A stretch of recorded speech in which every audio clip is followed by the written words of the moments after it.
the Caribbean and African Health Network. Ever sat in a doctor's office thinking, they just don't get it? Or search for health advice online, but you can't understand it? Felt unheard? You're not alone, and you've found your solution with Health Hour. Every Saturday at 11 a.m., this is your space where Caribbean and African healthcare professionals speak about health with a focus on Black people. We tackle the topics that keep you up at night: mental health, chronic conditions, preventive care, sexual health, men's health, women's health, heart disease, and much more. All with the cultural context that matters, because our Black doctors understand the unique challenges we face. Here is what you can expect: real talk from doctors who look like you and get it, lived experience testimonies, practical advice, illness prevention and management tips, and a space of understanding without judgment. You also get to ask questions. Your questions drive the conversation. Health Hour, where community meets Black health expertise.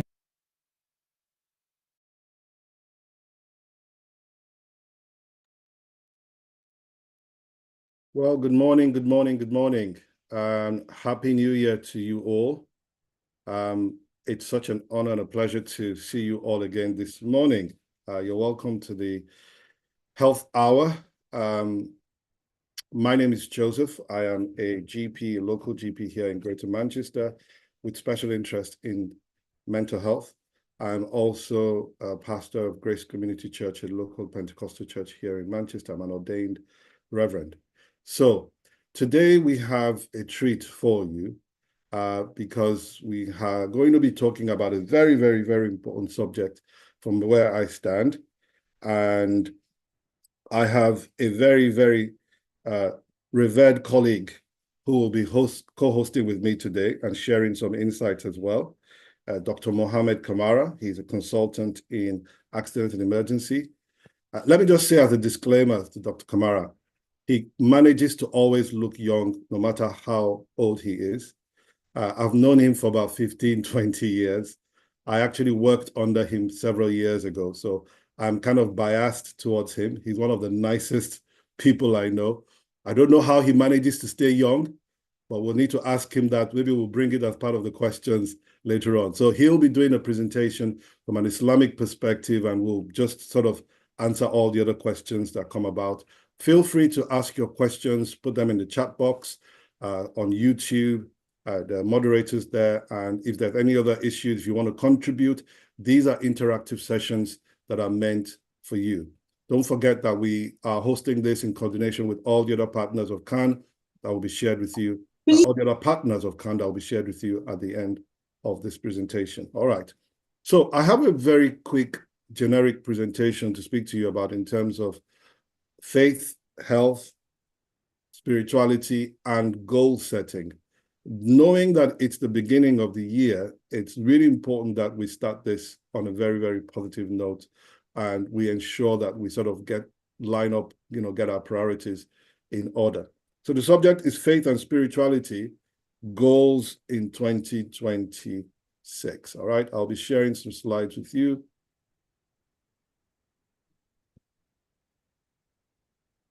Right, so let's go into presentation mode.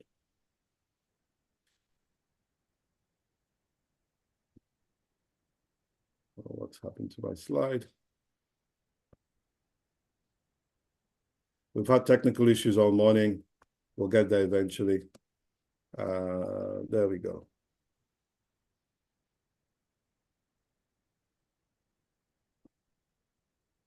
Okay. Once I try to get this into presentation mode, it goes off.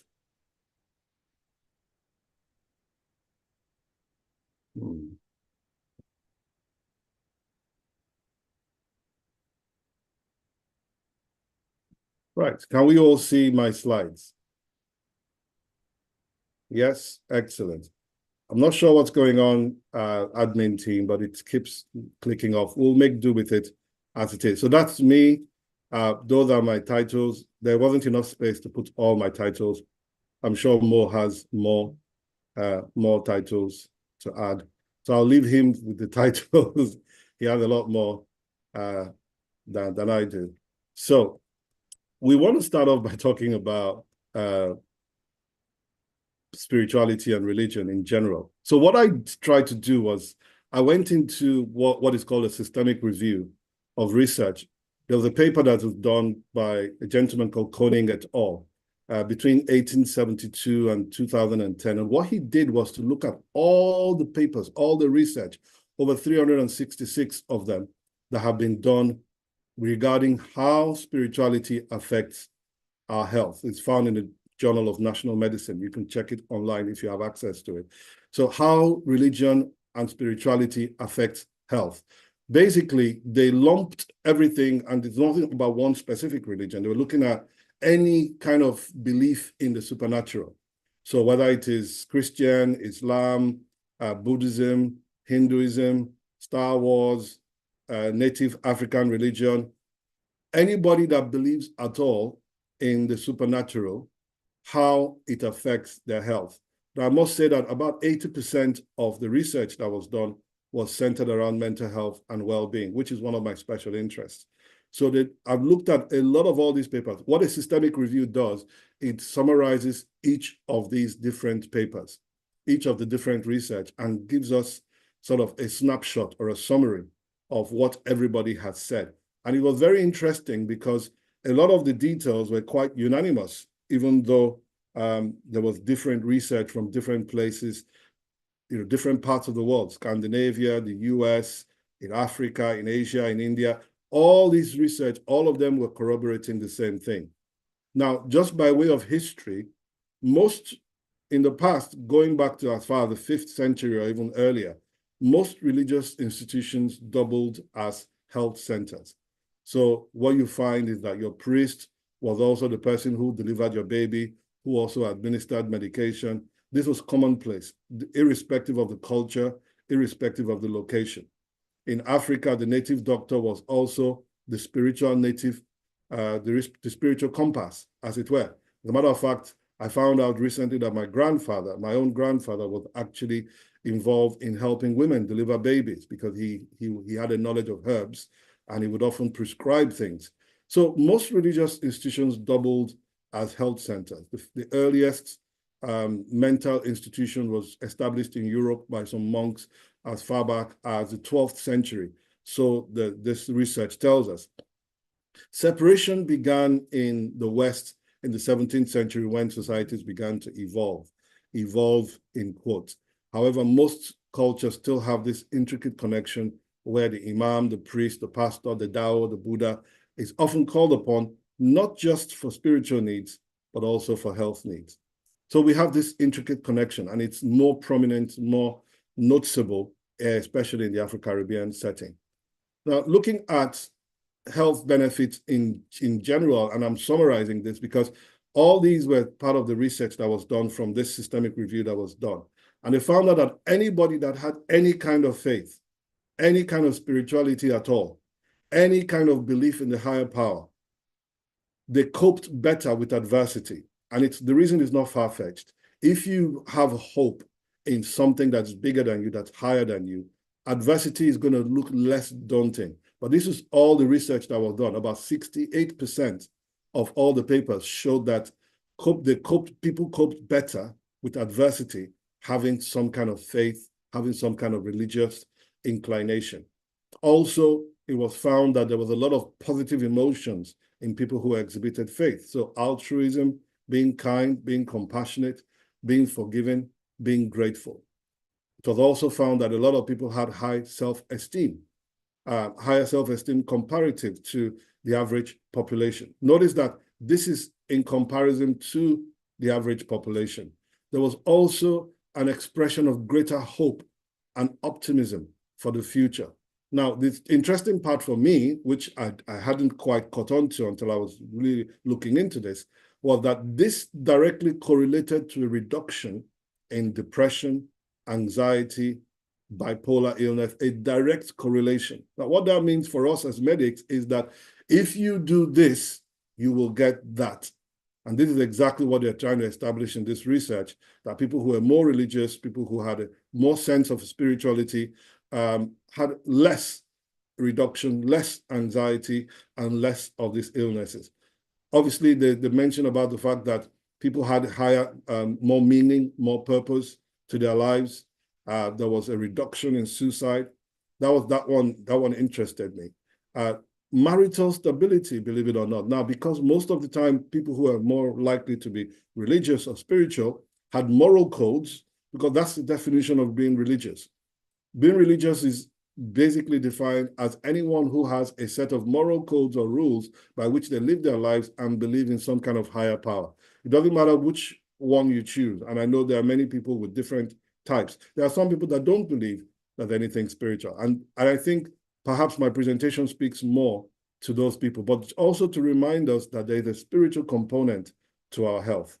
Marital stability, reduction in hypertension, heart disease, stroke, reduction in dementia, better immune systems, and lower mortality rates, at least up to 37%, lived longer compared to the average population. This is all research. I like to keep it really simple when I do medical presentations. So what are some of the things, in terms of the subject of today, we're looking at the fact that we're starting a new year and we need to set goals and things like that. I've kept this brief because Dr. Kamara is going to come and talk about things, similar things, and break these things down and look at it more from an Islamic perspective, but also just go into more in-depth detail. In terms of setting goals, which we all know we need to do and somehow never get around to it, or we set the goals and don't ever do it, goal setting is defined as specific actionable objectives and creating a plan to achieve them. Specific actionable objectives and creating a plan. We all know about SMARTs. The goals need to be specific, measurable, achievable, relevant, and time-bound. What I like about goals is that it creates focus, it drives up productivity, it saves time wasted, and it actually saves organizations money. It creates directions for individuals and organizations, creating a better working environment to work and thrive. One of my mentors always used to say, failure to plan is planning to fail. Lastly, in terms of how to set up, how to actually do goal setting, there's a gentleman called Brian Tracy, who's a leadership expert. One of my, one of the things I do.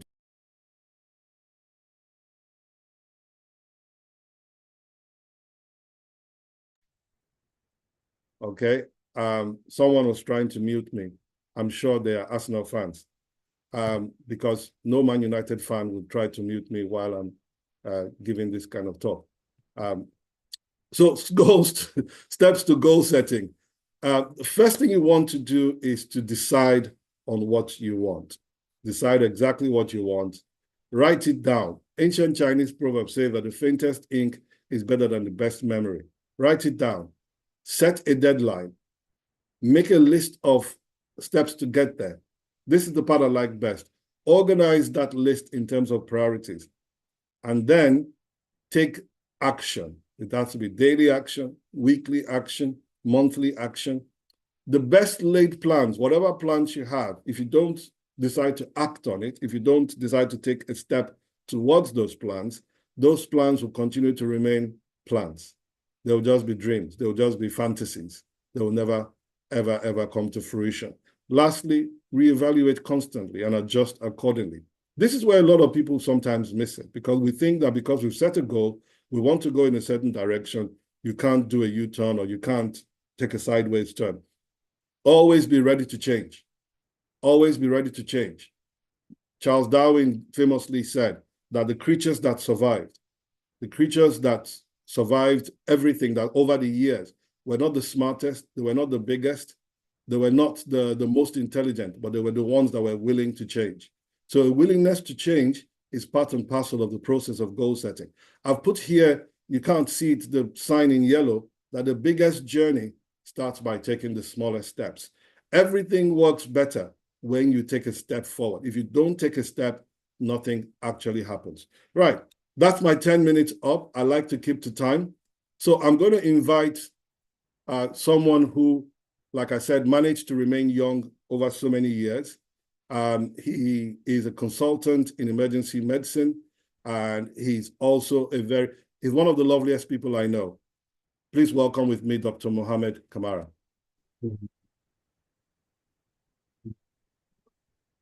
intro. Oh man. Mo, you're on. Am I? Yeah, Yes. I know I'm on, but I can't see myself. We can see you. Can you? All right. There's something that's popped up that is actually obscuring my view. Ah. Yeah.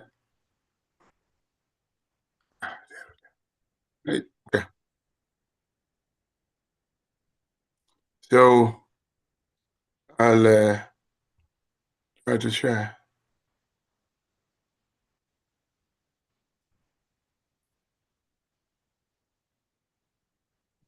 Right.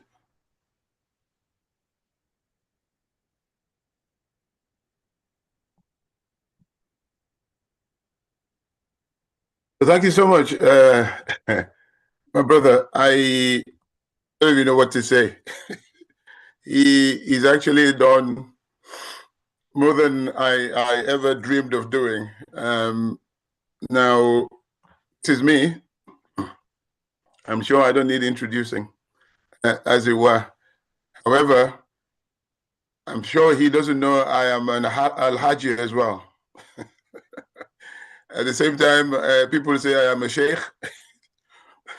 So there's so much there. But above all, I'm one of the few misters. I had to put doctor because that's what people respect. That's what people know. Many people don't know that a mister is somebody who did surgery and obviously passed their surgical exams. In essence, they were barbers. I don't know if many people know that, but that's what it is. So I'm one of the few ones still around, as it were.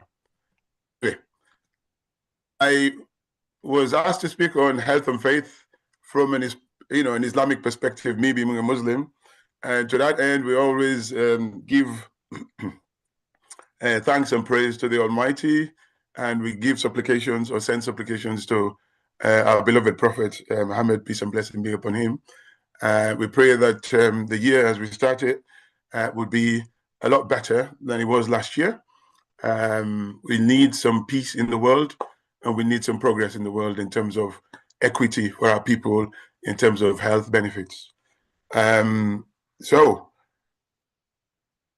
we always need to put one thing in mind, that health, as it were, is probably a loan. If you remember, I don't know if you ever have come across this.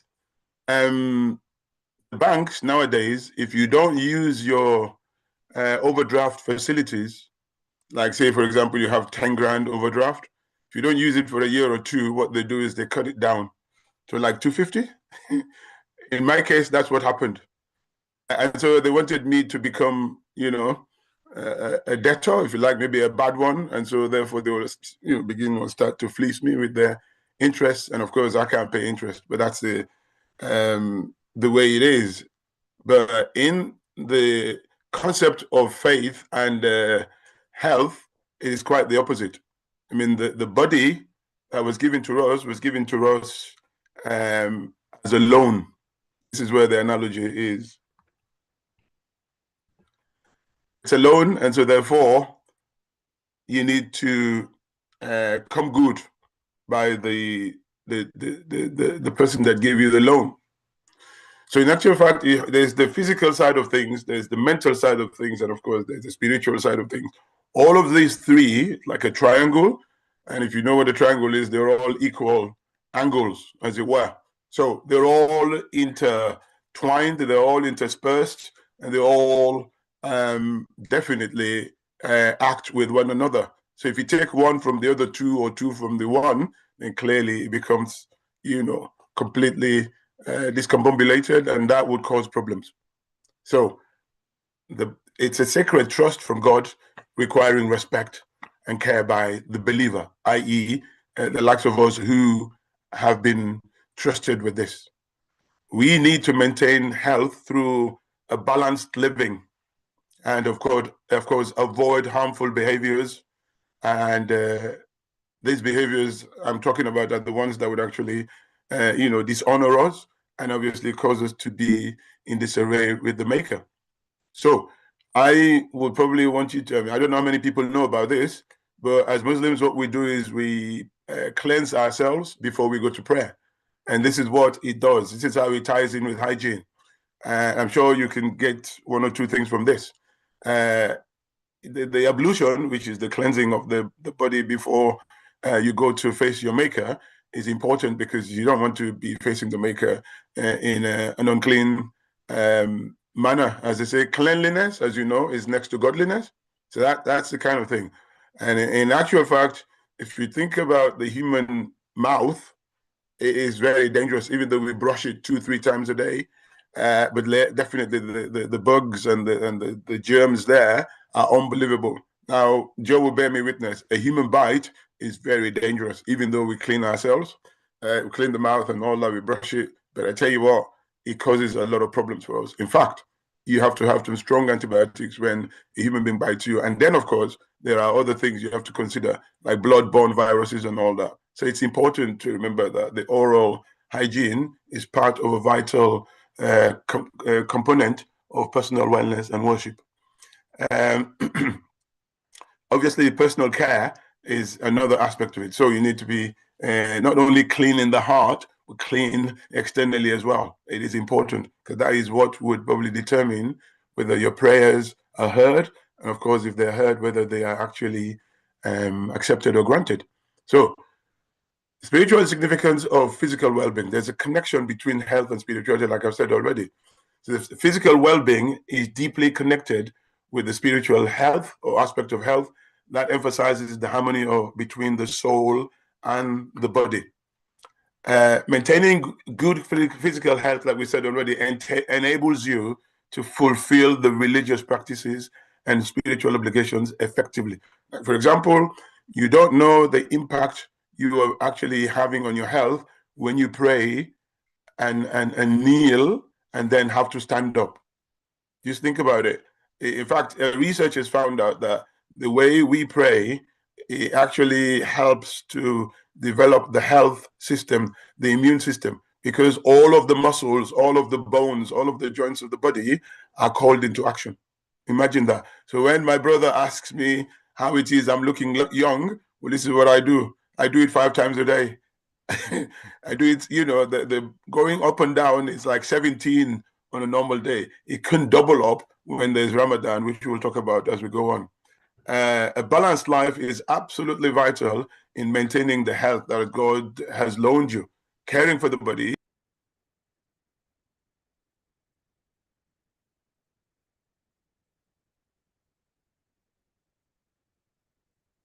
Mo, you've been muted.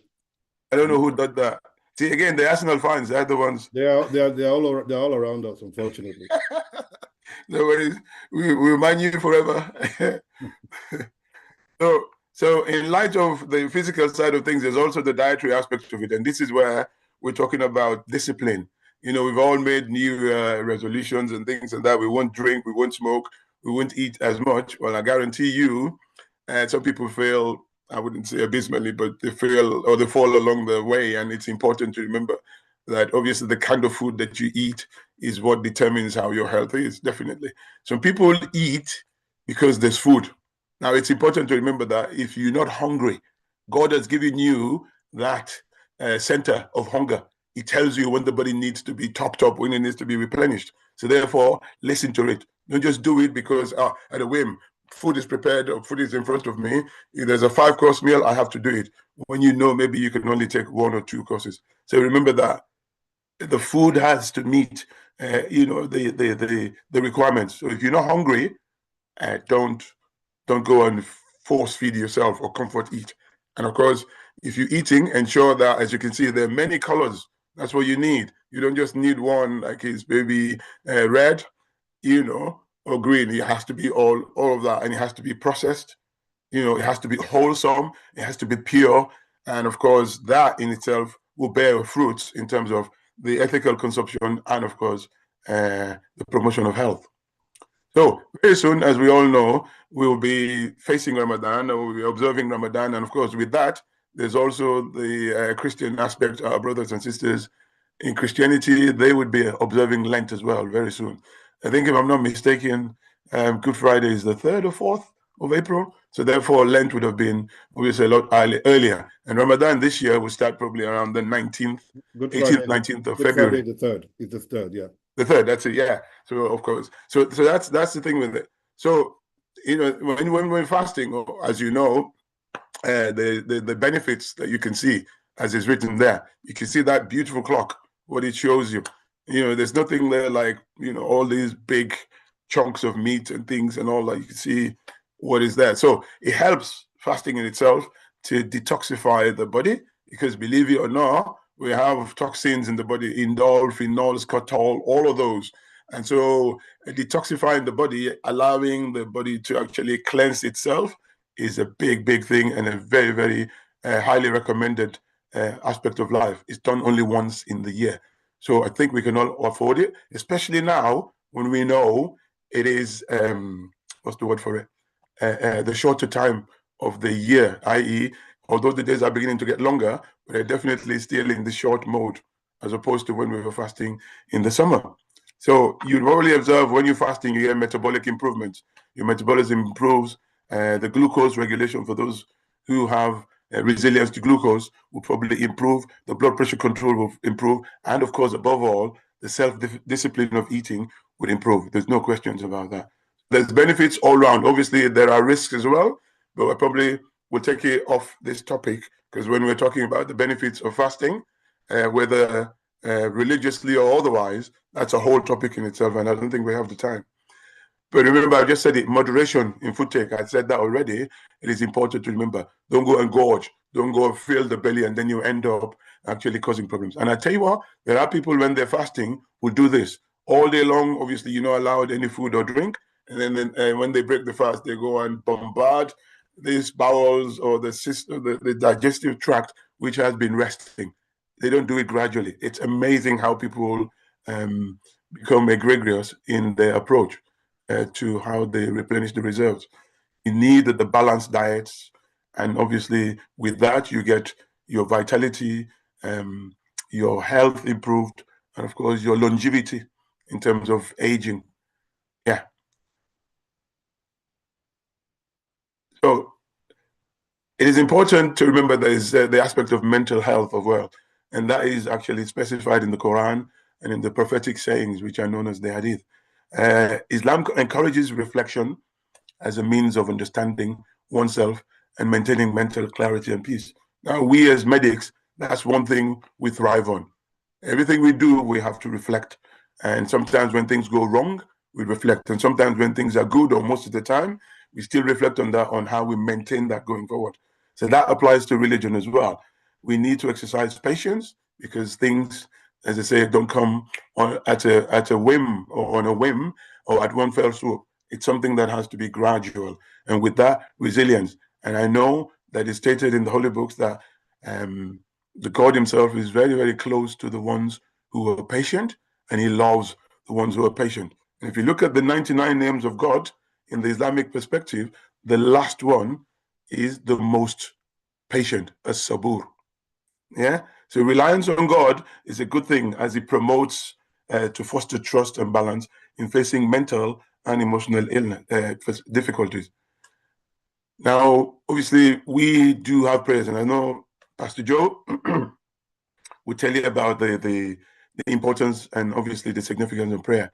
We all know that. We're not saying avoid going to seek help when you're faced with these things and maybe ascribing them to demons and things. No, you can still seek the help from the medical perspective, but at least you can obviously double that up, or maybe augment that with prayers. That would not be in any way frowned upon. If anything, things happen, miracles happen, and we all know that. So mindfulness, in terms of techniques, they do enhance awareness and promote relaxation. All these hormones, that you think about, the endorphins, the corticosteroids, and all of that, and of course they help in managing stress, which is one thing we're faced with, especially in the beginning of the year, January being the longest month. Sorry. So seeking support is important. The community cohesion and dynamics is absolutely vital in Islam, and of course in any other religion, as far as I know. We have to be collective in terms of caring and helping ourselves, individuals, the ones who are probably not so lucky to be able to manage to get on day by day, either because of illness or because of financial constraints or any other issues they may be facing. Islam recommends empathy, and I think that's what all the other religions recommend as well. It needs to be understood that, look, when we help others, we're actually helping ourselves. It's important. I can't overemphasize that. Counseling is absolutely vital, because that's the way we can actually dig deep into our reserves and actually get to cope with things better and end up with better results. So prevention, as we always say, I think Joe reflects that as well. Prevention is better than cure. So if you go and meet a medic that tells you, I can cure you, well, that medic, I hate to say it, but definitely is not a very good one. But if he tells you, I'll work on where you stumble before I get to where you fell, then definitely I would be doing you a good deed. I'll be standing you in good stead. Because, for example, somebody who has fallen down and broken the hip, yeah, an elderly lady or maybe a middle-aged lady who's now postmenopausal, and they break their hip, if at all you look into it, you find that maybe they would have broken the wrist at some point. And so if at all we had looked at the vitamin D levels and all that, perhaps we could have actually prevented that hip fracture. So for me, prevention is absolutely better than cure. The operation we're going to do is fraught with all sorts of complications. And even after the operation, there's a lot more to cope with, rehabilitation and all that. So, you know, if you actually, what's the word for it? Prevent it as best you can, maybe the cure might not be as taxing or challenging as you would face it if you hadn't done that. So we know about the healing powers of honey. We know about the healing powers of the black seed oil. I don't know how many people use it. I use it practically on a daily basis. We know about cupping in the acupuncture and the reflexotherapy, reflexology, and of course all of those traditional therapies. They all do have their role in health. There's no questions about that. We talked about cleanliness already. We talked about the ritual supporting the hygiene, as it were. It is absolutely vital that we maintain that tradition going forward, that cleanliness is next to godliness. So, as I said already, if you're unwell or maybe you're poorly or you have issues that are afflicting you, you need to seek help. There's no questions about that. In so doing, it doesn't mean you have to ignore the religious aspect of it. You definitely need that in tandem with the medical side of things. That would help you immensely. We've had these challenges in health and faith, and they've dated, you know, in all of the years that I remember, and even prior to us being on this earth, as it were. So people use faith as a comfort. It provides that emotional comfort and peace during challenging times. Yeah, as we know, trust in the higher powers, it fosters the inner strength to face health challenges. But we've got to remember that trust in the higher powers does not necessarily mean it translates into cure, definitely, or maybe management. There has to be that active sort of actively seeking the help from the learned people, the people who are trained for it, and from the people who know what they can do in terms of the issues that you're afflicted by. And of course, you have to have hope. Having hope is not a bad thing. It's always good. But again, it has to be reasonable. It has to be within the concepts of hope, rather than it being beyond anything else, where people will say, oh, hang on, this is demonic, this is that, this is that. And because you don't pray much, that's why you're afflicted with COVID. That's why you're afflicted with mental health. That's absolutely incorrect. So we need to probably take that. They say, I remember somebody said, he is pleasure, he that eats and drinks and thinks with measures. Yeah. So we have to integrate the modern aspect of the religion with the spiritual practices that we do have and that we practice or manifest. Yeah. Respecting the needs of the patient is integral in terms of supporting physical health as well as spiritual beliefs. This is what you could actually may have witnessed. As you can see, community-sensitive healthcare is vital in terms of improving ourselves, in terms of longevity, in terms of equity, and of course, in terms of coming together as a community. We have to be educating ourselves, and we have to make it bespoke to the needs of the community, increasing the awareness, and of course, encouraging healthy behaviors. This is something we talked about even last night in another setting. It was absolutely important to remember that is the only way we can make valuable steps towards the equity that we all seek for our people. And I wanted to just share this with you. It's a very vital ingredient of mine. Every day I look at it in the morning, and that's what puts me on my way to what I do best when I go to my place of work. If Joe was asking, the other aspect is this. So take care of 5 before 5 takes care of you. Take care of your youth before your old age, which is definitely destined to come. Take care of your health. As we're talking, this is what we're doing now before the sickness steps in or sets in. And it will happen. As you grow older, there are comorbidities. And remember, if you hadn't taken care of the health before then, you probably would not be doing well in terms of recovering or making yourself get better. And of course, remember, wealth. We all talk about it. Some have it, some don't have it, some have in between. But wealth, you need to, look after before possibility of poverty sets in. This is why the guys who are high up there are very ruthless. They don't sleep. They're always there wanting to maintain that. Yeah? And remember, when you have free time, use it well and beneficially before you actually get preoccupied with other things. And finally, take care of your life that is God-given, that is a loan to you, that you're trusted with before the inevitable actually sets in, death. So I'll finish by this. I've talked a lot, so I'll give you something to just recover from. Have a listen.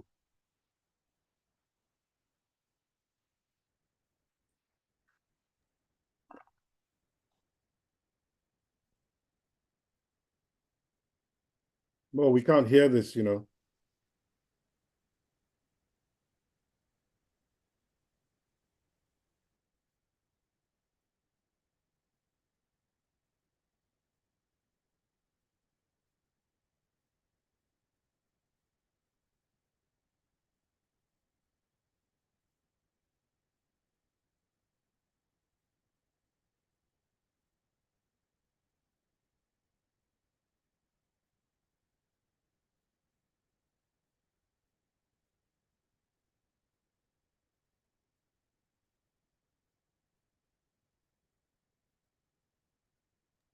Mo, it's actually muted. We can't hear it. You have to share it with the sound. Oh, dear. When you click share at the very beginning, it will ask if you want to share with sound. And if you haven't ticked that, then we wouldn't be able to hear. So we couldn't hear it. Right. I don't know if I could do that. We'll try and play it before the end. Don't worry. It's fine. No worries. Yeah. So this is the conclusion, as I say. The teachings are such that you have to integrate physical, mental, and spiritual well-being for a comprehensive health perspective.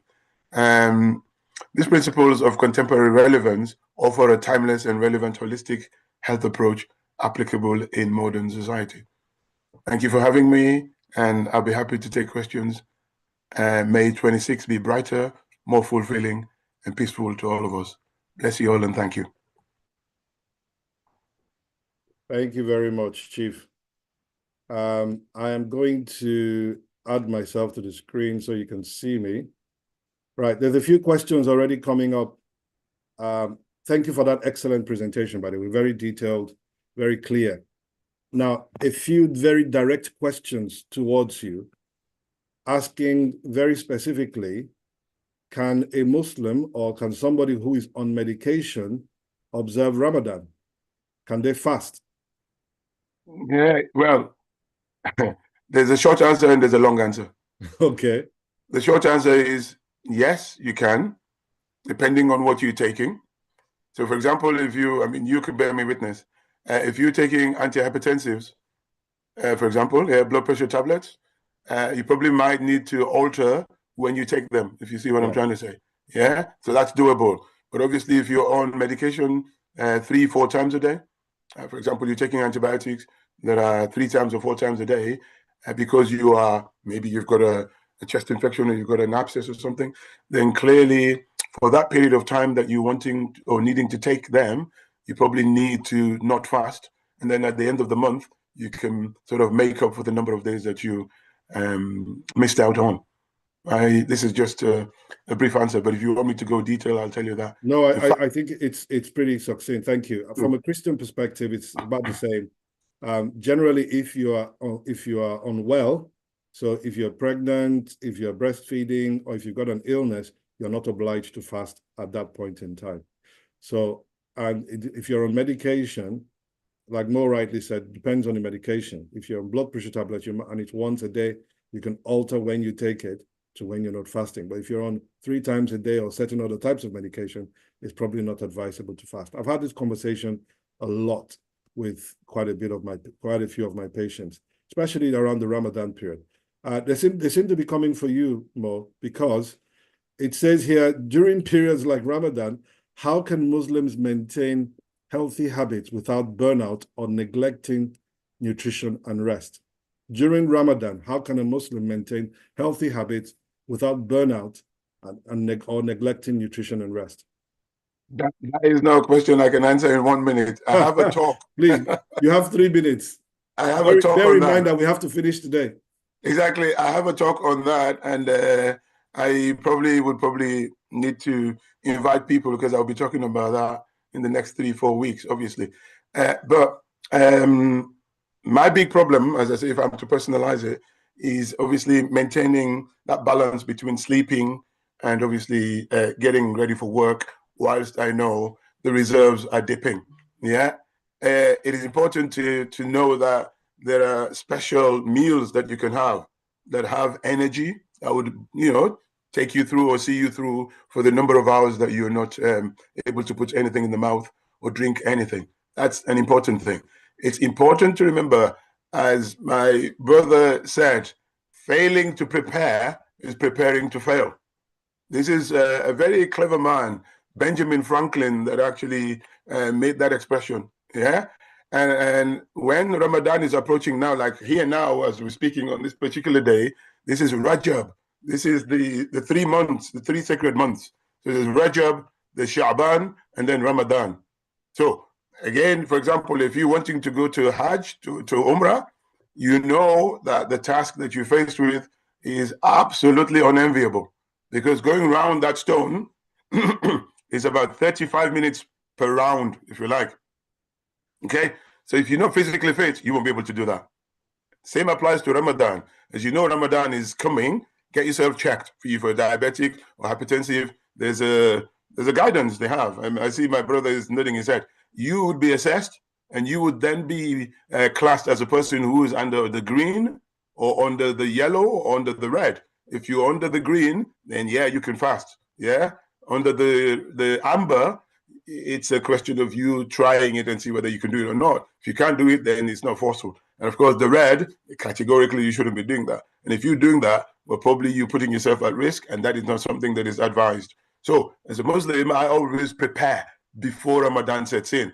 And it's so nice that at this particular time we are at, in terms of Ramadan being assessed on the lunar calendar as opposed to the Gregorian calendar, every year it comes forward by 10, 11 days, because the lunar calendar is only 29 or 30 days.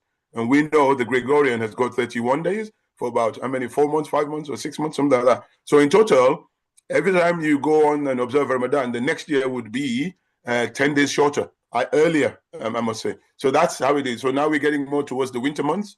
And I tell you what, by 2030, God sparing the lives of all of us, we will be fasting twice in 1 year.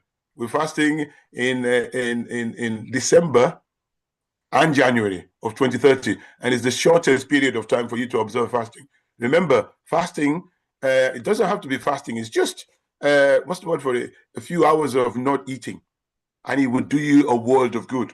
So this is something you have to sacrifice. It's important for you, because all you're doing 11 months of the year is just bombarding this body.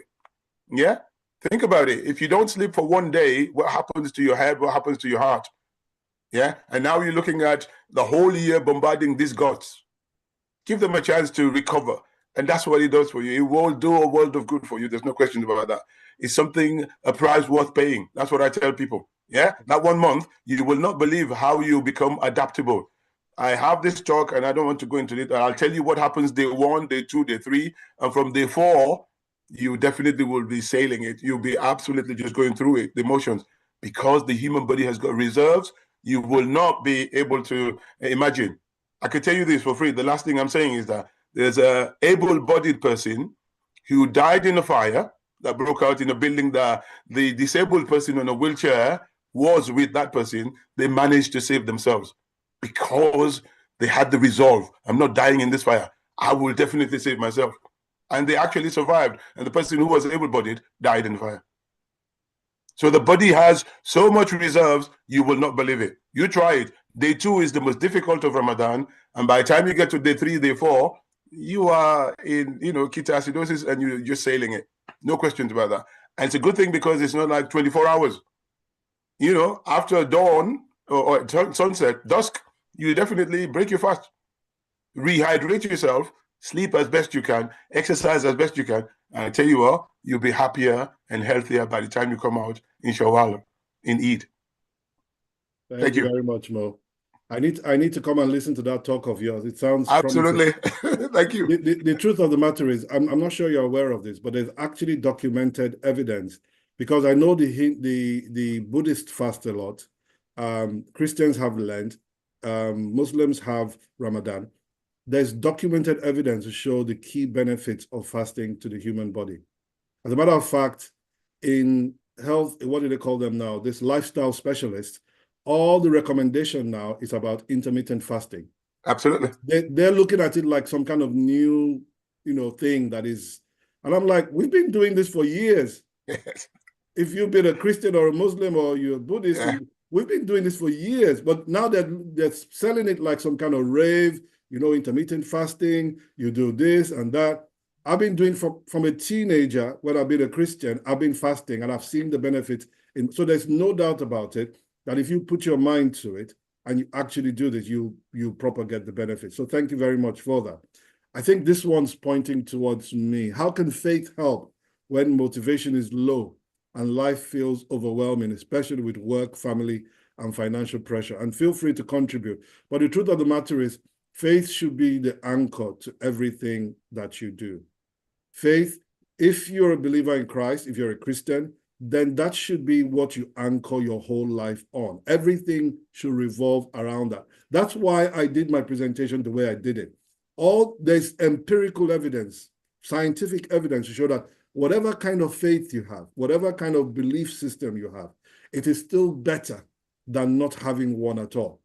If you now want to go into the individual faiths, you can find things to help you here and there. In the Bible, you can find scriptures that will help you to say, look, trust in the Lord with all your heart. Do not lean on your own understanding. In all your ways, acknowledge him, and he will strengthen your path.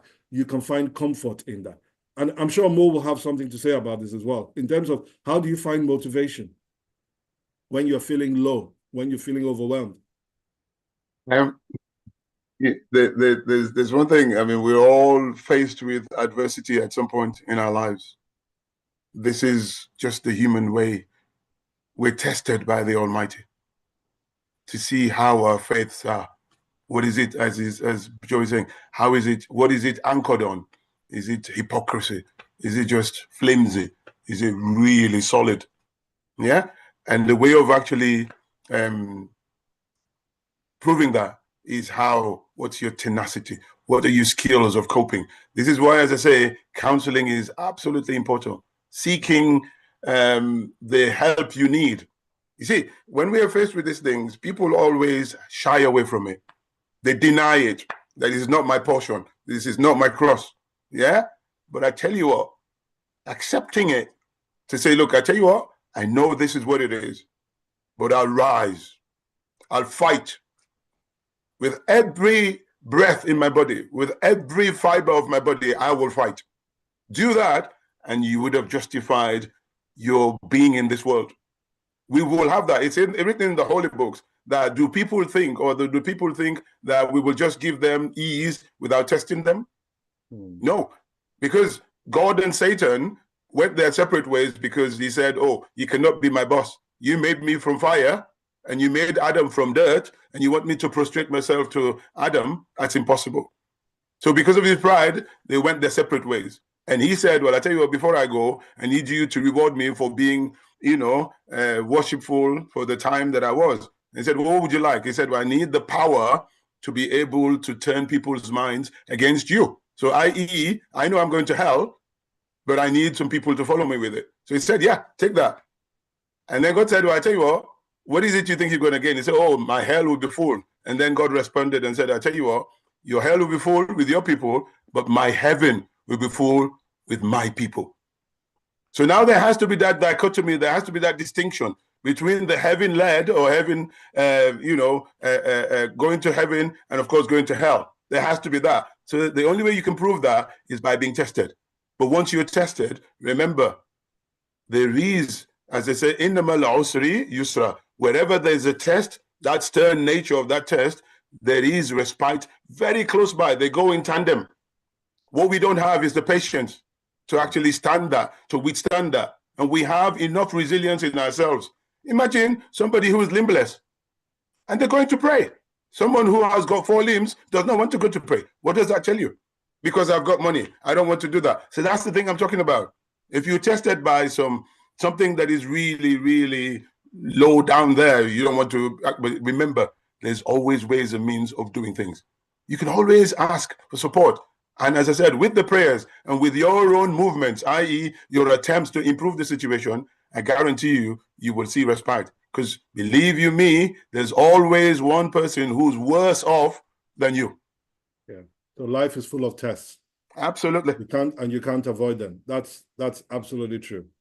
Now, this is coming back to you again. I think we're coming back to Ramadan and fasting. Now, it says here, I have a pregnant person who insists on fasting, especially during Ramadan. What would your advice be for this person? And let me add my own question. Are there exclusions for Ramadan? Are there specific? Because I get patients who try to argue with me as a GP, and over the years, I've learned a lot about how, for example, we prescribe long-acting metformin for people, so that they can still take their metformin and while they're fasting. But in this is specifically not talking about a pregnant woman or pregnant woman. Is it right for her to insist on fasting during Ramadan? And are there other exclusions that you can tell us about? See, you mentioned it earlier on. You said the lactating mother, the pregnant woman, the woman on her menses, on her period. Yeah. All right. The person who's unwell, i.e. poorly, taking maybe medication, maybe 3-4 times a day or whatever. And of course, somebody who is traveling. Yeah, like example, I remember I left UK and went to the US. There's an 8-hour difference. I couldn't fast because clearly I tried it. I was midway and then, oops, I had to break my fast. But the important thing here is, as I say, there are women who, there's a rule. You have the above average, the average and below average. Usually I'll tell you, go and get yourself assessed. Yeah. Try it, prepare for it. This is the kind of thing I always tell people, prepare for it. In the preparation, you'll be able to assess whether indeed you can actually, fathom it or you can actually cope with it. Where do they get this assessment? That somebody asked that question. The diabetic clinics, the diabetic nurses and all that, the specialists, they all do that. They have the assessment tool. I could actually, as I say, when I do my talk, I send the invite and you see it. I have a copy of that. Where is this talk happening, Mo? I'll send you the link. Okay. So Mo is going to talk to us about all things fasting, how to assess, the different types. When you can do a self-assessment just by looking at that. Definitely. So thank you for that. So if you can't do it, the specialist or the healthcare personnel would actually look into it and map you. It depends on your HbA1c, depends on your height, your BMI, depends on your comorbidities, and things like that. All of that will be mapped up and then decide, and you will then be given like if you like green, yellow, red, the traffic light system. Like traffic if you're light under the red, then clearly, but remember, you're now caring not only for yourself but for another life. Therefore, think about that life before you make that decision. You might want to fast, which is good, admirable, really commendable, but Allah himself said it in his Quran that if you are pregnant, it is not incumbent upon you to fast. Thank you. I want you to be clear. It's not incumbent upon you to fast. However, when you put to bed, maybe 9 months later or so, you can then make up. You have a whole year to make up for that 1 month that you lost out on. But please, please, please, don't make sure that baby in your belly becomes a bit, I would say, suffers. That's the word. Suffers because of your decisions. You've not asked them whether they want you to do that. So do it in a way when you know it's judicious. Just think about it. Somebody does something to you and did not ask your consent, and if it's something that is definitely deleterious to you, I don't think you'll be happy. So think about that in that perspective. They say in the hadith, la darara wa la dirar. They say, do not harm, and therefore there is no reciprocation of harm. Okay. I rest my case from that. I'm sure you can understand what I'm talking about. Yeah. I mean, it's absolutely clear. Thank you for that. This is an interesting question here. I think it goes both ways, but it says, how do we break unhealthy habits that feel normalized in our culture, like poor diet or avoiding medical checkups? This is for you, Mo. I like that. It's a very short answer and a very clever answer. If you spell the word habit, which is what they're alluding to, is Habit. I remember my professor telling me, if you take the H away, what do you end up with? A bit. That's it. That is how you do it. It's as simple as that. So you need to be determined. You need to probably be resilient. You need to actually rise up to the challenge and say, I tell you what, this is it. I cannot deal with this. I mean, imagine me telling you that every 40-year-old Afro-Caribbean or black person or brown person should definitely have their eyes checked against glaucoma. You'll be opening your eyes and say, oh, hang on. Well, we're more affected. So by the time you wait until you're 50, I guarantee you it might be a bit late. Same applies to things like prostate cancer, prostatitis, enlarged prostate. Every 2 black people may well have it without knowing it until they start feeling the symptoms when it's a bit too late. So screening is good. It's important. It's absolutely vital. In the UK, there's 3 screening tests they take, mandatory. The colonic one, i.e. for the colon cancer, and of course for the cervical cancer, and of course for the breast. But they fail to realize there's a big, big one, which is the prostate. And now they're saying the test that they do have is not reliable, therefore it's no value for money. But I tell you what, where I grew up, half a loaf is better than none. Okay, thank you, Mo. I know, let's not get into where you grew up. We might be here all day. We don't want to go there. No, absolutely. We do not want to go there. Thank you. No. This other interesting question that says here, this is totally off grid. It says, what's the role of the crisis team in an A&E setting? I think I saw it. Can they assist a 15-year-old who has sleeping problems, anxiety, low mood, with background learning difficulties? Oh my goodness. Now, you're an A&E consultant. I have special interest in it. Exactly. Choose your I mean, actually, the crisis team, well, they mainly deal with the adults, although there are times when there's a crossover between the youth or the children and adults, definitely, their role there is obviously to ensure that people who have suicidal ideation, suicidal tendencies or thinking about it, would probably be sort of assessed, will be spoken to and analyzed in terms of the risk of self-harm, the risk of obviously taking their lives and all that, and trying to mitigate against that. in a way, but mainly it's probably mind. That is I think the organization that I know that deals with this kind of things mainly on a regular basis in the community. But in the A&E, they only come to us, and the crisis team will get involved when there is the risk of a loss of life, i.e., they want to take their own life, or they have expressed, ideas, or maybe willingness to do that. And obviously, if there's a way of stopping that, if they need admission because they need to protect them from themselves or from the surrounding the nation, that is being done.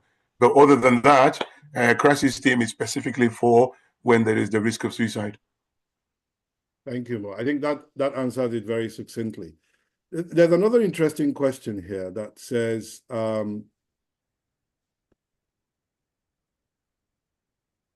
what does looking after the body as a temple really mean in practical, everyday terms?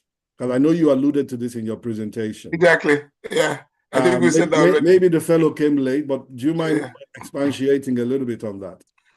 Well, I mean, as I say, as I said, there's the spiritual aspect of it. There is if you like, the health aspect of it, and of course, there's the physical aspect of it. So all of these, as I say, are intertwined, they're interspersed, and they rely on one another. And so obviously, you can't delink one from the other two or two from the one. Impossible. They all work in tandem. So therefore, it is important to remember that if you look after the body will look after you. It's as simple as that.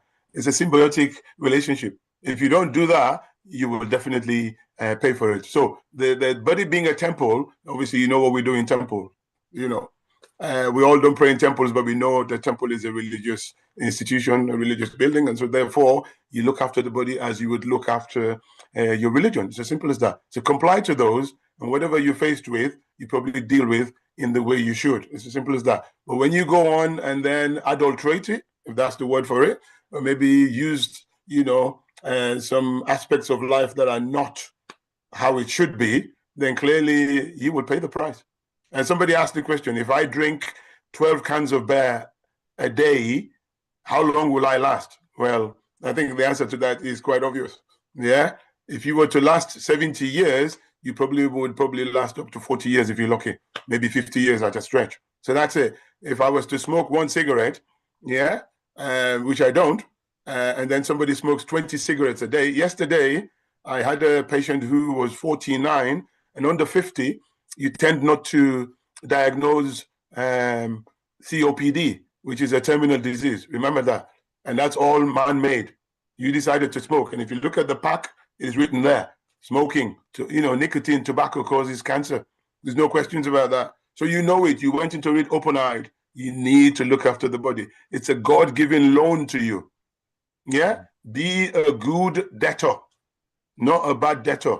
And you only can do that if you look after the body in the context of it being a temple. Yeah? Do things in measures. Eat, drink in measures. Nobody's saying you have to stop drinking. I don't drink, I don't smoke.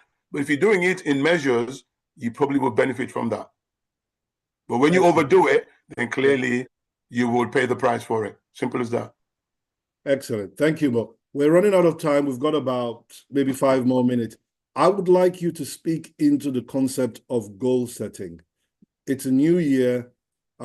People want to achieve things. They want to do Ramadan. They want to do several things. How do you make these plans that you can actually stick to? What would you advise somebody who is trying to do their best? What practical steps can they take to actually get to make those plans that they want to get to? Well, I think your presentation really nicely, beautifully stated that. I mean, I can't tell you to do something if you haven't yourself made up your mind that this is what I want to do. This is where it is. You have to start. As it is, my brother was saying, a mile is a long distance. We have step co and the other guy, but if you take the first step, it's no longer a mile. Yeah. So likewise, if you are a millionaire and you lost a cent, just a penny from the million, you're no longer a millionaire. So that's what it is. So you have to set that goal to say, look, I tell you what, in this particular month, January, this is what I want to do. How you do it is a different thing altogether. You see what I mean? If you rush into it, you will not be able to achieve what you want. I'll give you an example. Somebody, I always go back to my medical hat. Somebody who's had sepsis. This is a big thing. It's a killer. They survived it. There's something called post-sepsis syndrome. Now, post-sepsis syndrome is a big, big thing because it requires determination. It requires resilience. It requires stoicism. It requires family. It requires the other specialties, i.e. the ones, the physiotherapists, you know, the dietitians and all that. So this is all as a team. It encompasses all of the areas. It's not just for you, but you have to set yourself. I have survived sepsis, which is a set. I need now to get to where I was, or maybe just some normality of some sort, even if I couldn't get to where I was before I got ill. And that's the kind of thing I want you to understand. I'm speaking in riddles so you get that. You set yourself the goal and you know this is an achievable goal. So if you can't do it at one fell swoop, break it into phases, break it into stages. And that is how you know I've achieved stage 1 and now stage 2. If I'm going to build Rome, I don't go to do it in one day. I do it in steps. As simple as that. And it's how you maintain that going forward. That is what is a testimony or testament to your, you know, your stoicism and your resilience, that you mean business going forward. Because if you just at the first challenge you just buckle, well, obviously you're not ready for it. That's why the SMART thing is important. You set yourself the goals, you know they're realistic, you can achieve them, and just when you get to that peak of the first stage, you push yourself slightly further to get to the second one, and vice versa, third, fourth, fifth. And by the time you realize it, you're a different person. Remember, if when you take the first step, you're really out of breath, relax. Yeah, take your rest. The next day, go back. Maybe this time the wind might be less. Maybe you might feel a bit different. Maybe you're not as hungry as you were. You then have 2 steps. Next thing, 10 steps. Next thing, 10 yards. Next thing, 1 mile. Believe you me, it works, but you have to be determined. You have to set the goal, and with that, you can take everything forward. Thank you. Fantastic. Last but not the least, what would you say to somebody, and I'm being tongue-in-cheek here, who says to you that, look, I'm going to go to my pastor. I don't need to take medication. I've got high blood pressure. I'm going to go to the imam. I'm going to go to the allergy. What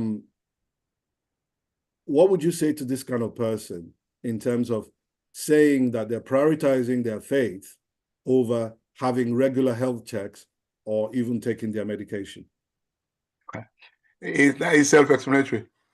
You see, when you go to the imam and you say the imam's prayer will heal you, ask them whether they are on medication for something.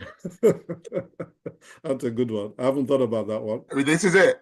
Because if they believe that they have to seek help, you know, in the conventional way, then that's the answer. The imam will just augment what you're doing already. As I say, miracles happen. Yeah? The imam is not God. Yeah? And there's no way the imam would cure you. I can guarantee you that. As I said in my slide there, take care of your life before death comes in. And death is inevitable. Yeah? It's there. Kullu man alayna fan. We all will perish. There's no to it, no exception. Even the angels, even the animals, as small as the ant, they all will perish. So you got to understand that the imam, you going to them, you're just actually committing, what's it called, idolatry. You're actually deifying them, and they're not gods. Okay, so you cannot be doing that. And same way, if you were to go to the doctor and say, "Oh, you're going to cure me," no. Allah says in His book, He says, "فَإِذَا مَرِضْتُ فَهُوَ يَشْفِينِ." He says, when I'm ill, He is the one that would cure me. But what He tells you is, go and seek help. Go and seek it where it's required. Not to everybody else. Babalawo and all that will not be the answer. Your answer is, there are people who trained for that. I mean, think about it. God created His prophets. Amongst them, there's one who was a healer. There's one who was a medic. Christ was a medic. I remember some nurses saying that we care, but God heals. Yeah, exactly. That's it. That puts it nicely. So that's what we need to be doing. There's no questions about that. Yeah. All the medication it helps, but ultimately God is the healer. Absolutely. And we have to start. I think that's a good place to stop. We just run out of time.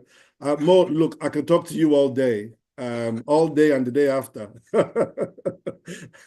We need to do this again sometime. Absolutely. Thank I couldn't you very agree more.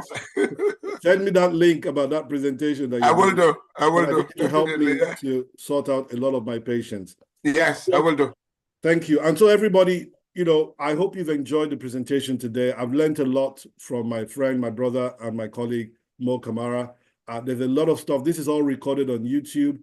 Please go back and listen, share with other people, and let them also be enlightened. I'm going to pass you over to Esther from Cannes to round things up for us. Thank you. Thank you very much, Dr. Joe and Dr. Kamara. An incredible and very informative and enlightening session. So thank you so much. I will just share a few slides with you all on what we've got going on at Cannes at the moment. And please let me know if you can see my slides. Yes, we can. Oh, perfect. Thank you. So yes, first of all, thank you so much for today's informative session. What a great start to the year with our first health hour of the year. But we'll be back here next week on the 17th at the same time, 11 a.m. to 12 p.m. With another session that's just as informative. So please scan the QR code on the screen or email us at info@Cannes so that we can register you and make sure you have all the details for our next session. And then if you are a health professional at any level, you are a student, a policymaker, or you know anyone, then please do share with them about our Rising Together conference on the 5th of February as well. And registration closes on the 23rd of January, Friday, the 23rd of January. So please make sure that you register for our Rising Together conference for our global majority nurses and midwives as well.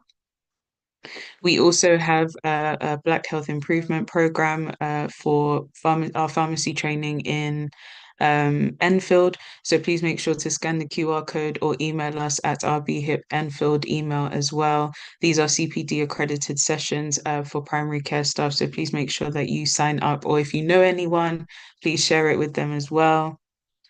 Our Safe Steps hubs as well. So if you know anyone or if you yourself haven't come in for any of our sexual health advice or services that are culturally aware, then please make sure that you call or WhatsApp the number on the screen or email the team at safesteps.london to make sure that you can go into any of our hubs in Lambeth, Southwark or Lewisham.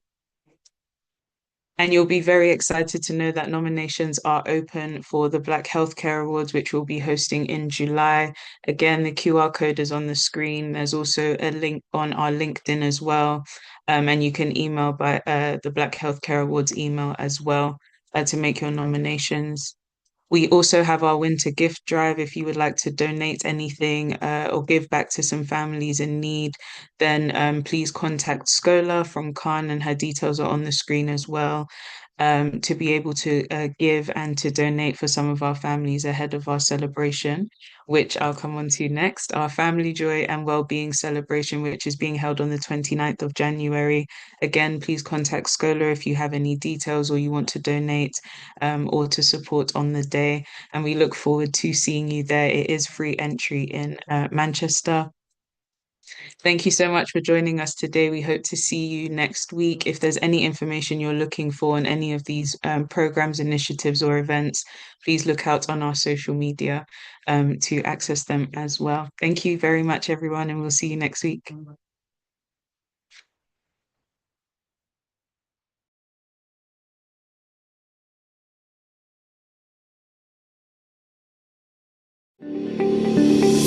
And that's our time for today. Whether you joined us on Zoom, Facebook, LinkedIn, or YouTube, thank you for making the Health Hour part of your Saturday. We hope today's session gave you the right dose of health wisdom that you can share with your friends and family. When we share knowledge, we strengthen our entire community. Mark your calendar. Next Saturday, same time. Got a topic in mind? We want to hear from you at health@can.org.uk. Health Hour, hosted by the Caribbean and African Health Network.